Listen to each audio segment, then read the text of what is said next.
이 말씀 요한복음 10장 22절에서 39절까지 오늘 10장 강의 마지막으로 하겠습니다. 요한복음 10장 22절에서 39절까지 좀 길지만요. 우리 함께 10장을 아쉬워하면서 우리 한번 읽으면 좋을 것 같아요. 10장 22절부터 39절까지 교독하도록 하겠습니다. 제가 먼저 22절을 읽습니다.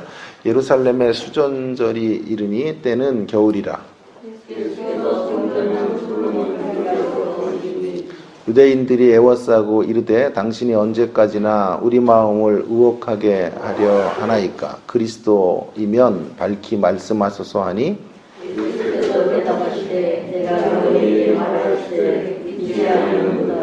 내가 내 아버지의 이름으로 보내는 이들이 나를 증거하는 것이오늘 너희가 내 양이 아니므로 믿지 아니하는도다.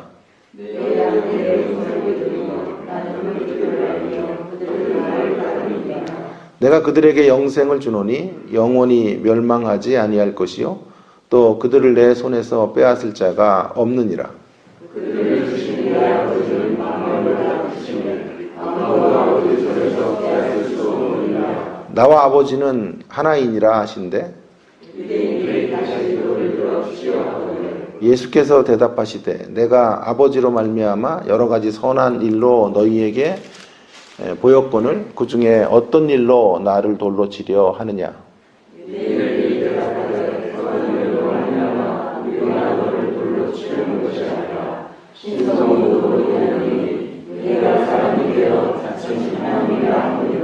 예수께서 이르시되 너희 율법에 기록된 바 내가 너희를 신이라 하였노라 하지 아니하였느냐.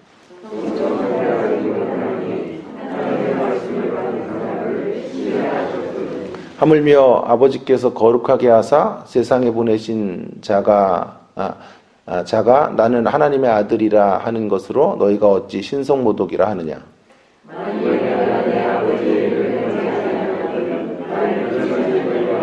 내가 행하거든 나를 믿지 아니할지라도 그 일은 믿으라. 그러면 너희가 아버지께서 내 안에 계시고 내가 아버지 안에 있는 것을 깨달아 알리라 하시니 그들이 다시 예수를 잡고자 하였으나 그 손에서 벗어나 나가시니라.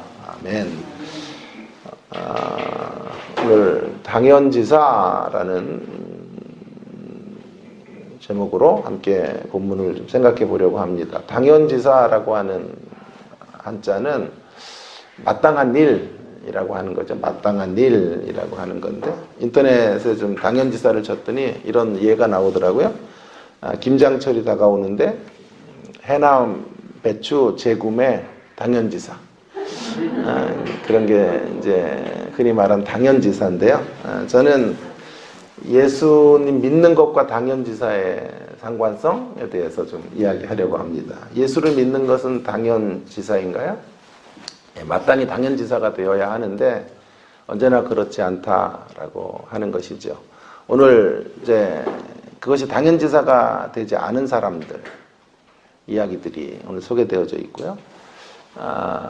또 그것이 당연지사가 된 사람들의 이야기를 또 함께 생각해 볼 필요가 있겠는데요. 먼저 예수님 믿는 것이 당연지사가 될 수 없었던 사람들의 모습을 좀 눈여겨볼 필요가 있겠습니다. 예수님을 당연히 믿어야 되는데 유대인들은 예수님을 배척해요. 예수님 끝까지 믿지 않고요. 돌로 치려고 하고 예수님을 죽이려고 했던 모습들을 보게 되는 거죠. 그 유대인들의 모습을 보면서 이 나쁜 놈들, 이 죽일 놈들 이렇게 생각을 우리가 하죠. 우리 입장에서 보면 유대인들은 정말 구제받을 수 없는 존재들처럼 여겨질 수 있습니다. 그러나 유대인들의 입장에서 보면 역지사지라 그러죠. 역지사지하면 충분히 이해가 되는 대목이 생깁니다. 제가 뭐 유대인들을 두둔하려고 하는 게 아니에요. 그래서 무슨 이득이 저에게 있겠어요. 그러나 그들의 입장에서, 그들의 시스템에서, 그들이 가지고 있는 신앙 관점에서 예수님을 배척할 수밖에 없는 그런 틀을 갖고 있었다라고 하는 것을 제가 좀 말씀을 드리려고 하는 것이죠. 적어도 유대인들을 향한 마녀 사냥 같은 거 이런 거 하면 안 된다라고 하는 사실 이 유대교에 대한 새로운 이해들을 최근에 많이 이렇게 이야기를 해요. 전통적으로 율법주의자들 이렇게만 생각하지 말아야 된다라는 이런 견해들도 최근 많이 대두되고 있거든요. 유대인도 여전히 이제 여러 부류가 있고 유대인들이 아주 여러 부류가 있었고 어쨌든 유대인들의 구원관이 그렇게 단순하진 않았다 이런 얘기도 하지만 대부분의 유대인들이 예수님을 받아들일 수 없었는데 그래서 당연히 예수님을 받아야 되는데 그 길로 가지 못했던 이유가 무엇일까 하는 것을 좀 생각해 볼 필요가 있겠어요. 한국 사회가 참 무서운 게요. 인터넷 이렇게 하루 정도 불통하니까 난리가 나지 않아요? 인터넷에 강점이 있지만 이런 약점도 있고 그런가 하면 인터넷이 이렇게 발전하면서 제가 볼 때 더 큰 폐해는 댓글 같은 거죠. 마녀 사냥식으로 한 사람의 잘못을 난도질하고 더 이상 조그만 잘못을 하면 한국 사회에서는 살아남을 수도 없는 그런 지경까지 만신창이가 되도록 사람을 이끌어가는 이런 모습들은 좀 고쳐져야 된다고 생각을 하는데요. 그리고 그렇게 지탄하는 사람들은 사실 내로남불로 갈 확률이 거의 100%예요. 인터넷 이런 상에서 상대를 강하게 비판하는 사람들일수록 또 자신들이 그런 자리에 떨어질 확률이 크다고 보면 정확할 것입니다. 예수님 왜 배척했을까요? 두 가지 그들의 시스템 때문에 그런데요. 두 가지 전통적인 생각들, 그들의 메커니즘 때문에 그래요. 그들의 틀, 그들의 패러다임 안에서는 예수님 받아들일 수 없어요. 두 가지가 첫째로는 메시아에 대한 기대감이죠. 그들이 가지고 있었던 메시아에 대한 기대감과 충돌해요. 쉬운 얘기죠, 이것은. 24절에 보면, 여러분 24절에 보시면 예수님은 미혹하는 자이죠. 미혹하는 자. 24절에 우리 언제까지 미혹하겠습니까? 이렇게 이야기를 하고 있죠. 무엇이 미혹인가요? 그들이 생각한 미혹이 무언가라고 하는데 좀 생각해 볼 필요가 있겠는데 선한 목자라고 말하면서 예수님이 자신이 양을 위해 죽는다 그러니까 이게 미혹 중에 미혹이죠. 왜냐하면 그들이 생각하는 선한 목자라고 하는 건 한 번도 얘기했지만 그저 그냥 양을 치는 어떤 그런 양의 인도자 정도가 아니고요. 구약 성경에서는 뭐였죠? 그런 하나님이에요. 선한 목자 하나님이시니까. 메시아죠, 메시아. 그들이 기다린 메시아이니까 메시아는 죽을 수가 없어요. 메시아는 십자가에 죽고 양을 위해 죽는 존재가 아니고요. 양을 해방시키고 양을 정치적이고 경제적인 어떤 그런 자리로 이끌어가는 새로운 세상을 만들어주는 존재가 메시아인데 그런 존재로 와서 자기가 죽겠다고 하니 미혹하는 것이다. 이렇게 본 거죠. 또 하나 그들의 이제 패러다임 속에서 예수님은 배척의 대상이 될 수밖에 없었던 이유는 그들의 유일신 사상 한 번도 여러 차례 이야기를 했습니다마는 하나님이 한 분이다라는 생각을 갖고 있죠. 그들에게 하나님은 유일한 분이에요. 유일한 신적 존재 하나님이에요.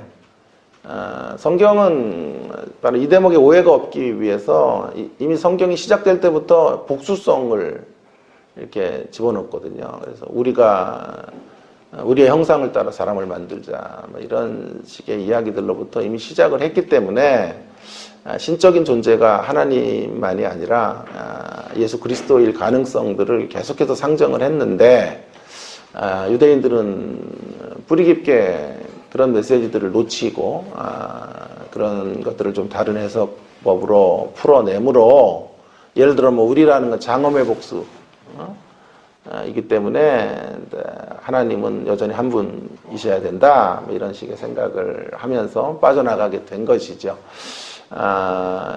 그래서 가장 큰 이들의 문제점은 유일신 사상이 단일신론이 아니라고 제가 말씀드렸죠. 단일신론이 아닌데 성경에서는 복수의 형태의 이런 존재의 가능성을 계속해서 말씀하고 있는데 그것들을 받아들이지 못한 것이죠. 그래서 그들의 한계 안에서, 틀 안에서는 예수님의 말씀이 너무도 심오한 거예요. 그래서 그들의 용량으로는 예수님을 절대로 받아들일 수 없는 이런 자리로 떨어지게 된 것이죠. 그런 이유 때문에 믿음이 당연지사가 될 수 없었던 사람들의 모습들을 보게 되는 것이죠. 예수님을 따른다라고 하는 것은 거의 불가능에 가까운 이런 이야기처럼 여겨지게 된 것이죠. 자, 이 말씀을 좀 우리 가운데 적용을 해볼 필요가 있겠는데요. 유대인들의 모습들을 보면서 우리를 향한 적용거리들을 좀 살펴보면 좋겠습니다. 여러분, 우리의 신앙의 틀이, 신앙의 패러다임이 날로 새로워져야 된다라는 것이 적용 포인트라고 생각합니다. 어제의 신앙이 귀하지만 오늘 다시 우리는 옷을 갈아입어야 되고 날로 개혁되는 신앙의 모습, 교회의 모습으로 가야 한다. 우리 칼빈주의 혹은 개혁신학의 중요한 슬로건이 이거죠. 개혁교회는 날로 개혁되어야 한다. 개혁교회는 날로 개혁되어야 한다라고 하는 것이죠. 우리의 좁은 틀들을 깨트리고 나와야 되고 잘못된 틀은 과감히 버려야 되는 이러한 우리의 모습으로 흘러가지 않으면 유대인들의 모습이 우리의 모습과 크게 다르지 않다라고 하는 것이죠. 우리는 종교라는 이름으로 또 기독교 신앙을 배척할 수 있어요. 진정한 참된 신앙의 길을 가지 못할 수 있다라고 하는 것도 염두에 두면서 끊임없이 우리 자신들을 허물어낼 각오, 우리의 기존의 가치와 전제와 생각들을 과감하게 수술받을 수 있는 우리가 될 수 있기를 주님의 이름으로 축원합니다. 말씀을 읽어도요, 그저 읽으면 절대로 변화가 없어요. 말씀의 정으로 저를 쪼개십시오. 날마다 말씀 앞에 설 때 우리의 기도가 이거예요. 하나님, 제가 가지고 있는 어떤 전제라도 오늘 내려놓으라 그러면 이 말씀 앞에 새로운 주의 음성을 듣고 고치겠습니다. 변화되겠습니다.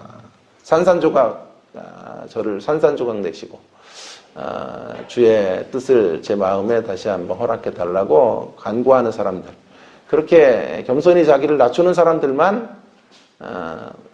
계속해서 기독교 신앙 안에 생명력을 발휘하며 살아갈 수 있을 것이다. 그런 말씀을 꼭 드리고 싶습니다. 자, 이것과 연동해서 이제 예수님을 믿는 게 당연지사가 된 사람들의 이야기, 우리들의 이야기죠. 우리들은 이 대목에서 좀 감격이 생기게 됩니다. 예수 믿는 게 당연지사가 되어버린 거예요. 유대인들이 예수님 못 믿었죠. 못 믿는 게 당연지사가 되었다면 우리도 예수님 못 믿는 게 당연한 거예요. 우리도 예수님을 못 믿죠. 유대인들은 그래도 구약 성경에 정통했던 이런 사람들이었음에도 그들의 신학의 시스템 안에서 예수님을 믿을 수가 없었죠. 단일신론 같은 것으로 떨어졌고 메시아 기대 사상, 선민의식 같은 것들이 뿌리 깊게 있어서 도저히 이방인들을 받아들일 수 없었고 그들을 위해서 행동하시는 예수님, 정치적인 어떤 정치범처럼 생각을 했을 수밖에 없었죠. 그래서 또 배우려는 자세도 없었고 그들은 그래서 예수님 배척할 수밖에 없었어요. 뿐만 아니라 유대인만이 아니라 자연인 상태인 우리들도 이 자연인의 상태에서 예수님을 영접한다는 건 거의 불가능에 가까운 일들이죠. 근데 그런 불가능한 자리에서 예수님의 자녀가 되는 자리로 우리가 초대됐고 예수님을 믿는 것이 당연한 자리가 되었어요. 이유가 뭐예요? 오늘 성경은 말하죠. 26절과 27절에 말하죠. 너희가 내 양이 아님으로 믿지 아니하는도다. 내 양은 내 음성을 들으며 나는 그들을 알며 그들은 나를 따르느니라. 너희는 내 양이 아니기 때문에 못 믿고 우리가 주님 앞으로 나아갈 수 있었던 이유는 우리가 신앙이 당연한 것이 되었던 이유는 주님의 양이기 때문에 그래요. 주님의 양으로 우리가 부름받았고 초대됐기 때문에 예수님을 믿게 된 것이다 라고 하는 것을 이야기하고 있는 것이죠. 그러므로 우리가 오늘 서 있는 이 자리가 얼마나 대단한 자리인가, 믿는 자리, 믿음으로 나온 자리가 얼마나 복된 자리인가 하는 것을 다시 한번 확인할 수 있게 되는 거죠. 우리에게 어떤 자질이나 구비되어져 있는 타고난 신앙심이 있어서 우리가 주님 앞으로 나온 것이 아니고 주님이 우리를 그의 양으로 불러주셨기 때문에 우리의 목자가 되시는 그리고 그의 양이 되는 관계로 우리를 초대하셨기 때문에 그리고 한 번 초대하고 한 번 사랑한 자를 끝까지 사랑하시기 때문에 보호하시고 견인해 가시기 때문에 주의 은혜로 인하여 우리가 오늘 이렇게 참으로 영광스러운 신앙의 자리에로 이르게 되었다. 그러므로 우리가 한평생 감사해야 될 대목은 바로 이거죠. 선한 목자를 만난 것이고 선한 목자로 인하여 구원호에 탑승하게 된 이 감격을 가지고 살아가야 될 것이다. 조금 더 가보겠습니다. 조금 더 가보면 한 걸음 더 들어가 보면요. 우리를 그분이 양으로 불러주신 일은 희생 없이 되는 일이 아니에요. 헌신 없이 되는 일이 아니에요. 그 뒤안길에 우리가 상상할 수 없는 그분의 내어주심, 그분의 자기 포기, 자기 희생의 길이 뒤안길에 있었다라고 하는 것을 알게 돼요. 그분이 지불하시려고 했던 것이 무엇인지를 알기 위해서 이제 등장하는 단어가 어린 양이라고 하는 거죠. 너무 놀랍지 않아요? 우리를 그분의 양 되게 하시기 위해서 그분이 걸어가신 길은 양 되심의 길이에요. 그분도 양이 되어 오신 거죠. 어린 양으로 오신 거죠. 양을 위해 양이 되어 주신 분. 이것이 성경의 복음이에요. 양을 구원하기 위해 양의 길을 걸어가는 거죠. 세상죄를 지고 가는 어린 양을 보라. 그래서 요한복음은 그렇게 시작하는 거죠. 양은 얘기했죠. 취약하고 고집센 동물이에요. 그를 구원하기 위해 우리 주님이 양의 길을 마다하지 않고 걸어가신 거죠. 그래서 양이 받아야 될 약하고 악한 양이 받아야 될 저주와 심판을 그분의 것이 되게 하시고 그분이 원래 가지고 계셨던 영광과 존귀를 그의 자녀인 양들에게 허락해 주심으로 이 대치와 전환들이 이루어지게 하심으로 저와 여러분을 구원의 자리로 이 복된 축복의 자리로 불러주신 것이다 라고 하는 것을 우리가 다시 한번 요한복음을 보면서 또 깨닫게 되는 거예요. 양과 어린 양의 관계를 다시 한번 깊이 묵상하게 되는 시간이기를 간절히 바랍니다. 어린 양이신 우리 예수님의 모습이 계속해서 이제 두 가지 특징으로 나타나고 있는 것을 보게 되는데요. 어린 양의 모습이 하나는 강인함으로 나타나고 또 하나는 온유함으로 나타나는 것을 보게 됩니다. 31절 이하에서 예수님을 죽이려고 돌로 치려고 하자 예수님은 물러서시질 않아요. 뒤로 이렇게 뒷걸음질 치지 않으세요. 32절에 예수님께서 내가 선한 일 하는데 너희가 왜 무슨 일로 나를 돌로 치려 하느냐. 33절에 유대인들이 선한 일로 인한 게 아니라 네가 신성모독을 하잖아. 자칭 하나님이라고 하고 하나님과 동등하다고 하니까 그러는 거야. 이렇게 이제 그들이 대꾸하죠. 예수님께서 34절, 35절에서 너희들 하나님의 말씀을 받은 사람들 신이라 하지 않았냐. 그런데 나를 왜 못 믿어? 이 말이 좀 오해가 없어야 되는데요. 이 땅에 예수님 말고 하나님 말고 신이 있다는 뜻이 아니고요. 예를 들어 모세와 같은 사람, 뭐 엘리야와 같은 사람들을 많은 구약의 성도들이 유대인들의 조상들이 신적 존재처럼 여겼고 그렇게 탁월한 지도자로 그렇게 받아들였지 않냐 이런 뜻이거든요. 그렇다면 나를 왜 못 믿느냐? 그들도 너희들에게 신과 같은 존재로 여겼다면 진정한 하나님인 나를 못 받아들이는 이유가 무엇이냐라고 그렇게 주님이 변론을 펼쳐가시는 거죠. 저는 여기서 예수님의 당당함을 보는 거죠. 예수님이 이렇게 당당하신 이유는 진리를 포기할 수 없기 때문에 그래요. 진리를 가지고 계시기 때문에 돌에 맞을 위협에도 불구하고 예수님은 당당하게 자신의 소견을 밝히시고 그들 앞에 서 계시는 모습들을 보게 되는 것이죠. 한국교회 정서에서는 이런 모습은 되게 이렇게 겸손하지 않음처럼 생각이 드는데요. 아니, 겸손하지 않은 게 아니라 이것은 우유부단하지 않음이라고 말해야 됩니다. 우유부단하지 않게 예수님은 자신의 소신과 소견을 따라 진리를 사수하고 계시는 모습들, 주저주저하지 않는 이런 강인함을 갖고 계시는 모습을 보게 됩니다. 그런가 하면 그분은 또한 어린 양 목자가 되시는데요. 온유함을 가지신 분이에요. 온유한 분으로 어린 양 그리고 목자의 길을 걸어가고 계시는데 39절이 또 그런 이야기인데요. 그들이 다시 예수를 잡고자 하였으나 그 손에서 벗어나 나가시니라. 예수님의 말씀은 언뜻 보면 도주하시는 것 같죠? 39절에. 그들이 이런 구절이 많아요. 요한복음에서 피하시고 숨으시고 하는 이런 맥락에서 다시 39절이 또 점검이 돼야 되는데 그들이 다시 예수를 잡고자 하였으나 그 손에서 벗어나 나가시니라. 예수님의 모습은 이전까지는 강하게 가시다가 왜 또 이러시나 이런 생각을 하는 것인데 예수님은 지금 강대강으로 끝까지 대체하기를 원하시지는 않았죠. 진리를 사수하는 것이 예수님에게 중요했지만 강대강 대치를 원하시는 것은 아니에요.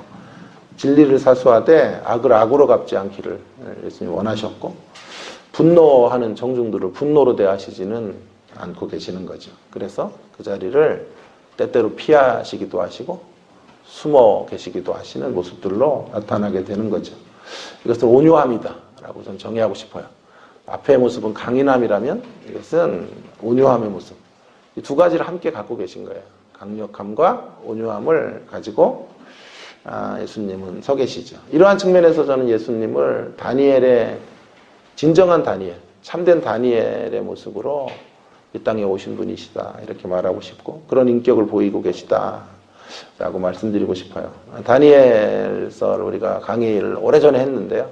하면서 제가 이런 말씀을 여러분에게 드렸어요. 왕의 진미와 포도주 거절하잖아요. 강인함이잖아요. 강력한 모습으로 그는 목숨을 내던지고 왕의 진미와 포도주 거절한다고요. 그러나 왕을 향한 매너를 가져요.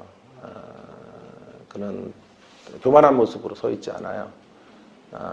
지혜로운 말로 권하고 부탁하고 열흘 동안 시험해달라고 그렇게 당부하는 다니엘의 모습을 보죠. 그래서 왕을 향한 메뉴를 거절하되 왕을 향한 매너를 갖고 있다. 그런 얘기를 제가 드렸는데 제가 좋아하는 워드플레이를 제가 한 건데 기억나시죠? 기억 안 나면 오늘 집에 못 가고요. 다 회개하시고 말씀을 까먹은 죄 여러분 깊이 성찰하셔야 되는데 우리의 문제가 뭘까요? 우리의 문제는 왕의 메뉴를 거절하는 것이 아니에요.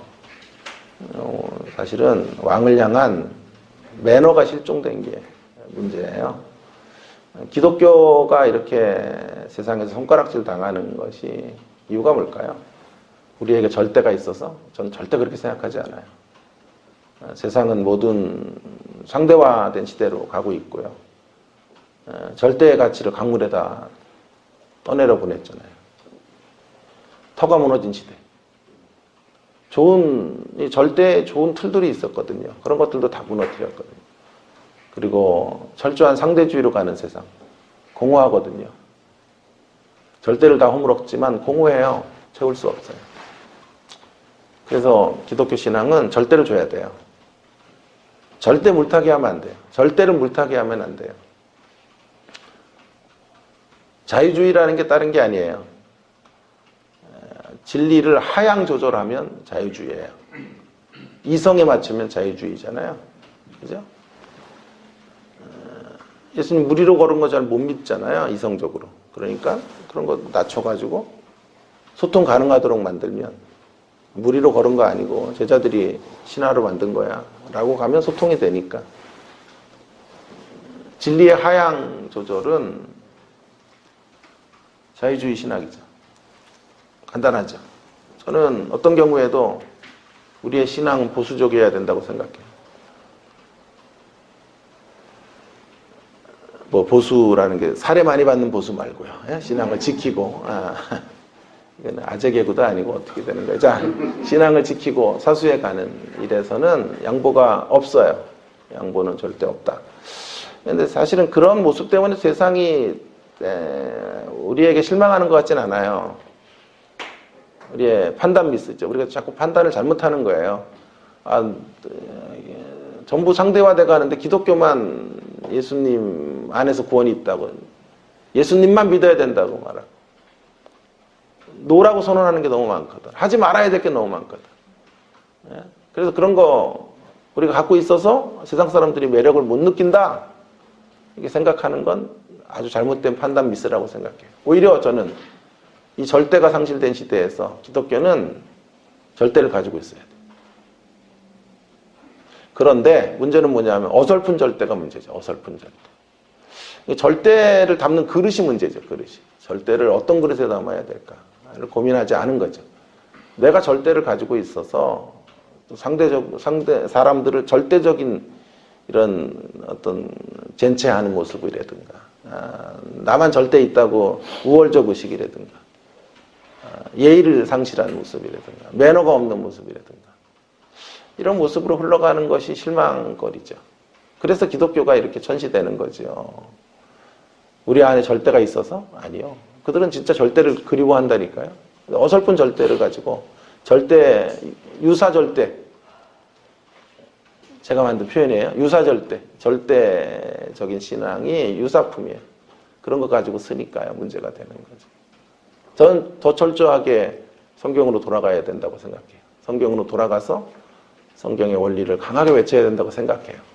그걸 강하게 외칠수록 기독교 생명력은 더 확장될 것이고, 세상은 그 절대 앞에 무릎을 꿇게 될 거예요. 다만 그 절대를 담아내는 우리들의 모습에서 언제나 겸손함과 온유함과 상대를 배려함과 공감대를 만들어가는 소통의 방식들을 가지고 가는 것, 그것이 우리에게 필요한 거죠. 오늘 예수님의 모습 속에 우리는 다니엘의 어떤 진정한 다니엘의 모습을 여기서 보게 되는 거죠. 왕을 향한 메뉴를 거절하는 세찬 믿음 속에 매너를 가지고, 그렇게 온유함을 가지고 부탁하고, 그래서 자기를 시험에다 줄 것을 요청하면서 문제를 풀어가는 이런 다니엘, 진정한 다니엘로 주님이 쓰셔서 주의 뜻을 이루어 가시는 것을 보게 되는 것이죠. 어린 양 목자는 유약한 양들을 고치기 위해서 강인한 분으로 서 계시고요. 악한 고집센 그런 양들의 모습을 고치기 위해 온유한 모습으로 일단 오신 거죠. 그러니까 양을 위해서 양이 되셨지만 양이 가지고 있는 습성을 고치기 위한 예수님의 품성을 갖고 강인함과 온유함을 가지고 양이 갖고 있는 두 가지 문제점을 해결하려고 하시는 거죠. 그리고 그것을 위해 십자가에서 죽으시고 끝내 우리를 주의 양무리들로 불러주시는 놀라운 은혜의 역사가 펼쳐지도록 이끌어 주신 것입니다. 자, 이제 마지막으로 오늘 예수님 믿는 것이 당연지사가 된 사람들이 가야 될 길을 좀 생각을 해보려고 그래요. 뭐 간단하죠. 예수님 믿는 사람들 가야 될 신앙 여정의 길들이 뭘까? 소극적으로, 적극적으로 말해볼게요. 첫 번째 소극적으로는 양의 습성 넘어서기죠. 이제 한 생애 동안 양의 습성 우리가 뛰어넘어가야 되겠습니다. 적극적으로는요. 어린 양의 스피릿 갖기, 어린 양의 정신을 따라, 어린 양의 가치를 따라 이 땅에 살아가는 거예요. 양의 습성을 날마다 죽고, 양의 습성에 대해서 죽은 자요. 어린 양의 스피릿에 대해서 살아있는 자로 우리가 걸어가는 거예요. 그것이 한 생애 동안 우리가 가야 될 성화의 여정이에요. 거룩의 여정이 딴 게 아니고요. 우리 안에 있는 어린 양의 습성 뽑아내기, 어린 양의 이런 양의 모습 죄송합니다. 양의 모습 뽑아내. 양이 갖고 있는 본성 바꾸기. 양이 가지고 있는 그런 요약하면서도 고집센 모습들을 꺾기. 그거 하나하나 이렇게 변화시켜 가는 작업이에요. 그리고 더 적극적으로는 어린 양의 이런 성품과 어린 양의 방식을 존중하며 살아가는 거예요. 자기를 내어주고 강인하지만 온유한 모습으로 살아가는 이런 훈련들 쌓아가며 주님 닮아가는 인생이 되는 것, 그것이 우리가 가야 될 길이에요. 버리기와 취하기를 반복해야 돼요. 버려야 될 것들을 사정없이 버리고 취해야 될 것들, 어린 양의 길을 취하는 일을 끊임없이 반복해가는 여정이 신앙의 여정.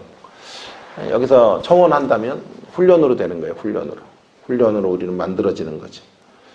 그 길이, 그 훈련을 쌓아가는 길이 양의 습성 버리는 훈련, 어린 양의 길 따라가는 훈련의 길이 주님의 영으로 충만한 거예요. 주님의 영으로 충만한 길은 훈련으로 만들어지는 거예요. 저는 아무리 예수 믿어도요, 예수 오래 믿어도요, 이 일에 전력하지 않으면, 양의 습성 버리는 일에 모든 걸 던지지 않으면, 그리고 어린 양의 길을 취하는 일에 관심을 기울이지 않으면 성령 충만은 없다고 생각해요. 성령 충만에 대해서 한번 설교를 제가 하겠습니다만, 한국교회가 갖고 있는 주의 영으로 충만하다는 것의 개념이 너무 한쪽으로 경도된 거죠. 하나님의 영이 충만이 초월적 세계가 갑자기 우리 가운데 임하는 거, 자꾸 이런 식으로 생각을 하는 거죠. 하늘에서 불이 내리고 우리 가슴이 뜨거워진다든지, 뭐 절대 환상의 자리로 나간다든지, 자꾸 어떤 남들이 가지고 있지 못한 특별한 어떤 강력한 이런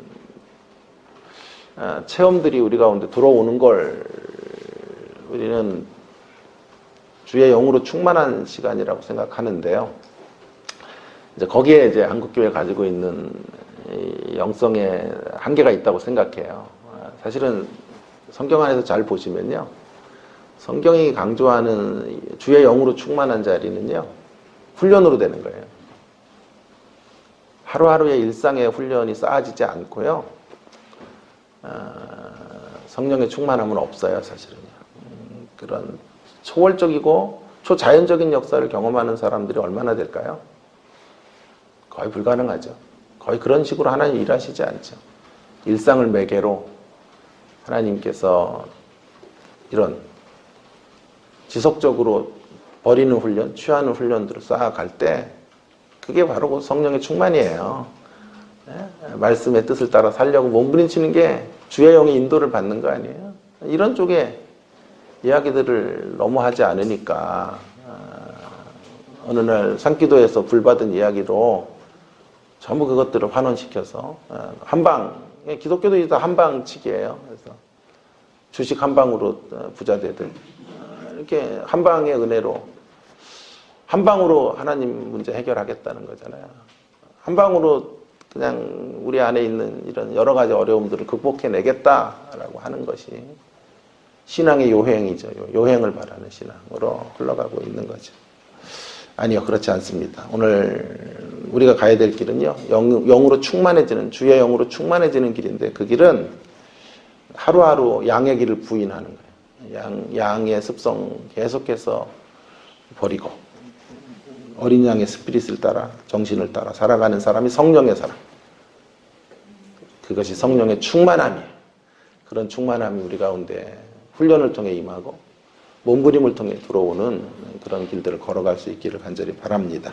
로마서를 읽고 마치려고 그래. 로마서 8장 오늘 한 5분 일찍 마치려고 그래. 회의도 있고 해서 마음 같아서는 한 설교 5분만 하려고 그랬는데 안 되네요. 또 이렇게. 자,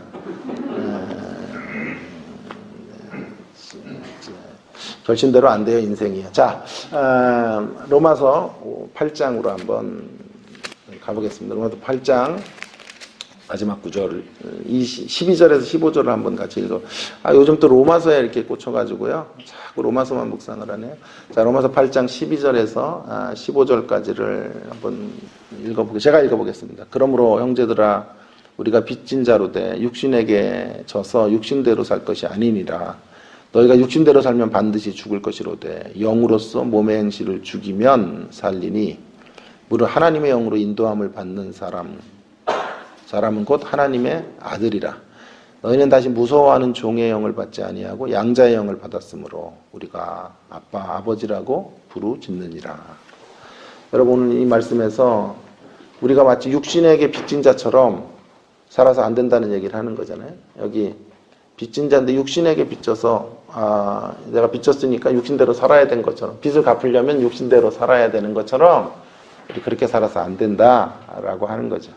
우리는 주님에게 빚진 자예요. 육신에게 빚진 자가 아니라. 그래서 육신의 소욕을 따라 살 자가 아니고 주님께 빚졌기 때문에 영으로 살아야 돼요. 영으로 산다는 게 뭐예요? 영으로 산다. 영으로서 몸의 행실을 죽이는 거예요. 몸의 행실을 죽인다는 게 뭐예요? 이 양의 기질 버리는 거예요.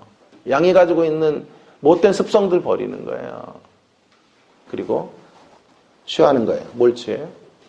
어린 양의 스피릿 취하고, 어린 양의 틀, 어린 양의 성품, 어린 양의 그 온유하심과 강인함을 취해가는 삶. 그것이 바로 영으로 충만해지는, 주의 영으로 인도함을 받는 삶. 그런 삶이라고 성경은 우리 가운데 설파하고 계시죠. 반대로 가면 안 돼요. 버릴 걸 취하고 취할 걸 버리는 이런 일들이 없기를 바랍니다. 버릴 거 반드시 온전히 분별해서 버리고 취해야 될 것들을 온전히 취하는 저와 여러분이 되어 주의 영으로 충만한, 성령 충만한 하나님의 사람들로 이 땅을 살아가시는 주님의 십자가 교회 모든 성도님들 되시기를 주의 이름으로 축원합니다. 오늘 주신 말씀을 우리 기억하면서 함께 통성으로 같이 기도하기 원합니다. 여러분, 믿음이 당연해진 게 얼마나 감사한지, 오늘 다른 무엇보다도 믿음이 당연지사가 된 자리로 우리가 초대된 것에 진심으로 감사를 드리며 우리를 주의 양으로 불러주신 것에 대하여 감격하며 그분 앞으로 나아가기를 원합니다. 한 생애 동안 우리가 성령 충만으로 살아야 되겠어요. 주의 영의 인도를 받는 충만한 영의 사람으로 살아야 되겠는데 그건 다른 길이 아니에요. 하늘에서 불을 받고 하는 것도 있고 뭐 여러 가지 초월을 경험하는 것도 가능하겠지만 진정한 성령의 충만은 일상을 사는 거죠. 일상의 자리를 버려야 될 것들을 버리고 취해야 될 것들을 온전히 취하면서 살아가는 거예요. 양의 못된 기질들 버리고 습성들 버리기 힘쓰는 거야, 오늘 한 날.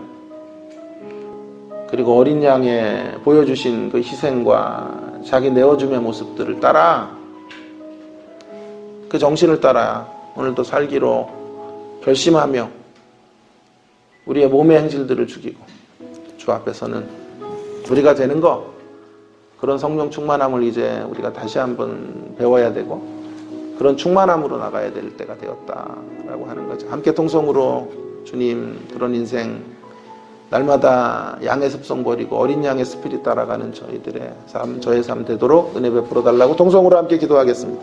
기도하십시다. 하나님 아버지, 은혜를 감사합니다.